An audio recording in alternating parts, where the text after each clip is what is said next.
ரீசெண்டாக என்னோட அக்காவோட பர்த்டே வந்துச்சு. ஸோ உங்களை சர்ப்ரைஸ் பண்ணலான்னு சொல்லிட்டு இன்ஸ்டாகிராம் ஓப்பன் பண்ணி சும்மா ரீல்ஸ் பார்த்துட்டு இருந்தேன். அப்போ தான் இவங்க பேஜ் எனக்கு கண்ணில் மாட்டுனுச்சு. இவங்களோட ஃபாலோவர்ஸ் கம்மியாக இருக்குது, பட் ட்ரஸ்டபுளான்னு எனக்கு சந்தேகமாக இருந்தது. ஸோ என்ன பண்ணேன், உங்களுக்கு நேராக டிஎம் பண்ணேன். அவங்க பேசுகிறதே எனக்கு தெரிஞ்சிச்சு, ஓகே இது ட்ரஸ்டபுள்னு சொல்லிட்டு.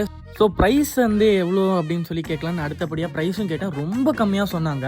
அதுவும் இல்லாமல் இவங்க மெட்டீரியல்ஸ்லாம் ரோஸ் கோல்டு. எப்படா ரோஸ் கோல்டு இவ்வளோ கம்மியாக தரீங்கன்னு ஆச்சரியமாக பார்த்தேன். எனக்கு பிடிச்ச காம்போவில் ஒரு காம்போ நான் வந்து இவங்க கிட்ட ஆர்டர் போட்டேன். அது என்னென்ன காம்போன்னு சொல்லி பார்க்கலாம் வாங்க. ஒரு சிம்பிளான ரோஸ் கோல்டில் ஒரு செயின், அதுக்கப்புறம் வந்துட்டு ரிங்கு, ஒரு பிரேஸ்லெட். இது மூணுமே ரோஸ் கோல்டு தான். மூணுத்தையும் வாங்கி என் அக்கா கிட்ட கொடுத்துட்டேன். அவங்க கைக்கும் சூப்பராக ஃபிட் ஆனிச்சு. ரிங்கெல்லாம் அவங்க கைக்குனே செஞ்ச மாதிரி இருந்தது. செயினும் சூப்பராக இருந்துச்சுங்க. இவங்க ட்ரஸ்டபுள் தான். நேராக சூப்பராக பேக் பண்ணி நம்ம வீட்டுக்கே கொடுத்து விட்டாங்க. சூப்பராக இருந்துச்சு ப்ராடக்ட்டும், எந்த டேமேஜும் கிடையாது. மற்ற பேஜை விட இவங்க ரொம்ப கம்மியாக பண்ணிட்டு இருக்காங்க. ஸோ உங்களுக்கு வேணும்னா சொல்லிட்டு இவங்க பேஜ் நான் தரேன். இவங்களுக்கு டிஎம் பண்ணி நீங்களும் ஆர்டர் போட்டுக்கோங்க. அடுத்த வீடியோ சந்திக்கலாம். அது ஒரு எங்களோட விருப்பம். உங்கள் ரஷித் வ்ளாக்ஸ்.